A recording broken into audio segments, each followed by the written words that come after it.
जिस हिसाब से दिग्विजय सिंह के बयान के पक्ष और विपक्ष में कांग्रेसी नेता खड़े होते दिख रहे हैं, उस हिसाब से तो वह दिन भी दूर नहीं जब कोई दिग्विजय सिंह जैसे सत्यान्वेषियों पर उनके सवाल उलट दे और यह साबित करने के प्रमाण मांग ले कि भारत में हुए किसी भी आतंकवादी घटना में उनकी संलिप्तता नहीं है। इस बात का दिग्विजय सिंह सबूत दें। ओवर अ पीरियड पार्टी ने एक ऐसा कल्चर विकसित कर लिया है जिसमें अपने वरिष्ठ नेताओं तक के बयान से खुद को पलक झपकते अलग कर लेना अब पार्टी के लिए बाएं हाथ का खेल हो चुका है।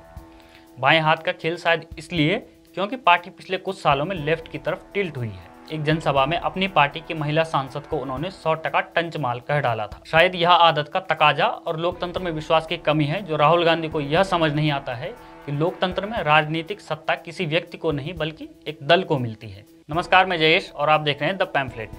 कांग्रेस के वरिष्ठ नेता दिग्विजय सिंह ने भारतीय सेना द्वारा किए गए सर्जिकल स्ट्राइक के सबूत मांगे, तो अब इसी कड़ी में कांग्रेस के वरिष्ठ नेता राशिद अल्वी दिग्विजय सिंह के समर्थन में कूद पड़े हैं और उन्होंने यहां तक मांग की है कि केंद्र सरकार सर्जिकल स्ट्राइक का वीडियो जारी करे। और अगर दिग्विजय सिंह ये कह रहे हैं कि वीडियो दिखा दो तो छुपाने की क्या जरूरत है।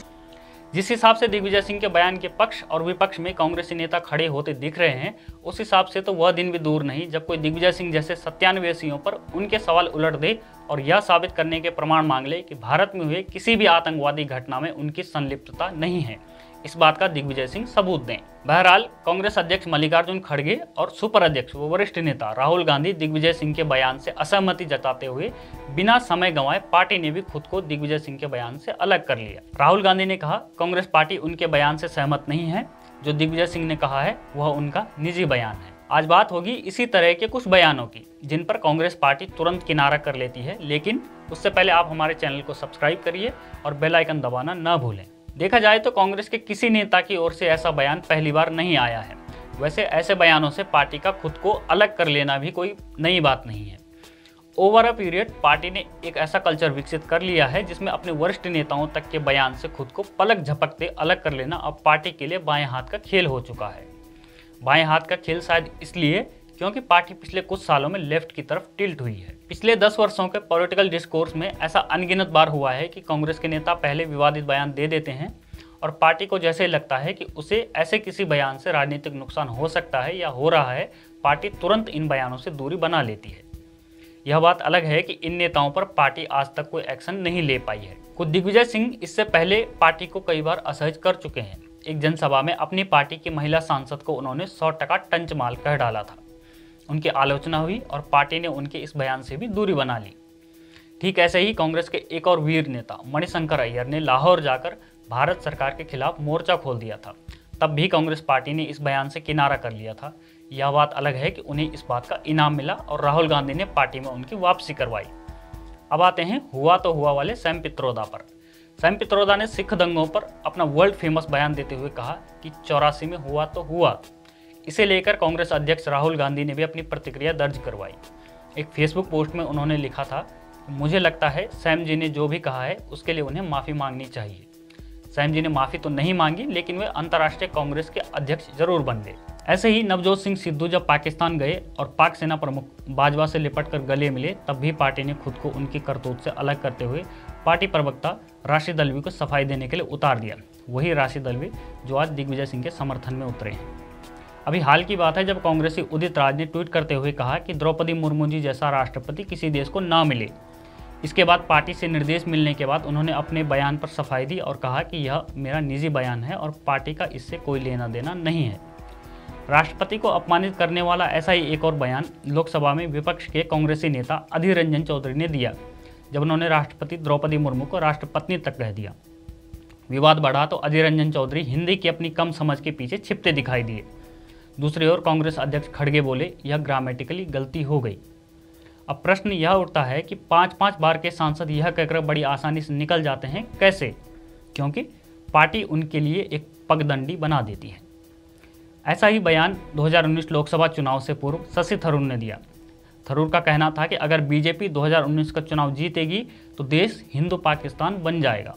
कांग्रेस ने बड़ी आसानी से शशि थरूर के बयान से खुद को अलग कर लिया, लेकिन शशि थरूर अपने बयान पर कायम थे कि बीजेपी अगर जीतती है तो वह नया संविधान लिखेगी जिससे देश हिंदू पाकिस्तान बन जाएगा। हालांकि यह बात अलग है कि अगले साल 2024 में लोकसभा चुनाव हैं और थरूर का बयान अब तक सच साबित नहीं हुआ है। कांग्रेस के ही एक और नेता हैं, नाम है गौरव पांधी। पांधी राहुल गांधी के बेहद नजदीकी माने जाते हैं और पार्टी के सोशल मीडिया सेल में वो एक्टिव हैं। पूर्व प्रधानमंत्री अटल बिहारी वाजपेयी की जयंती पर पांधी ने ट्वीट कर वाजपेयी जी को अंग्रेजों का मुखबिर बताया। विडंबना यह कि इसी अवसर पर उनके नेता राहुल गांधी स्वर्गीय अटल बिहारी वाजपेयी को श्रद्धांजलि देने अटल स्मारक पर थे। भाजपा ने राहुल गांधी को निशाने पर लिया, तब जाकर पांधी ने कांग्रेस शीर्ष नेतृत्व के आदेश पर अपना ट्वीट डिलीट किया। दिल्ली की पूर्व मुख्यमंत्री शीला दीक्षित के सुपुत्र संदीप दीक्षित का बयान तो सबको याद होगा। पूर्व सेना प्रमुख स्वर्गीय बिपिन रावत को दीक्षित ने सड़क का गुंडा तक कह दिया था।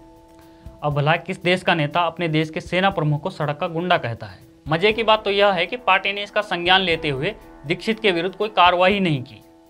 वो तो जब पूर्व सैनिकों और उनके परिवारों ने संदीप दीक्षित के बयान पर नाराजगी जताई, तब जाकर राहुल गांधी के मुखारबिंद से बोल फूटे और उन्होंने कहा किसी भी राजनीतिज्ञ को सेना प्रमुख के खिलाफ कोई बयान नहीं देना चाहिए। इसके बाद दीक्षित ने माफी मांगी थी।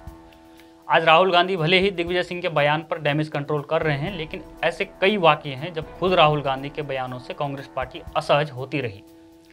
उन्होंने प्रधानमंत्री मोदी के लिए कहा था कि वे सैनिकों के खून की दलाली कर रहे हैं।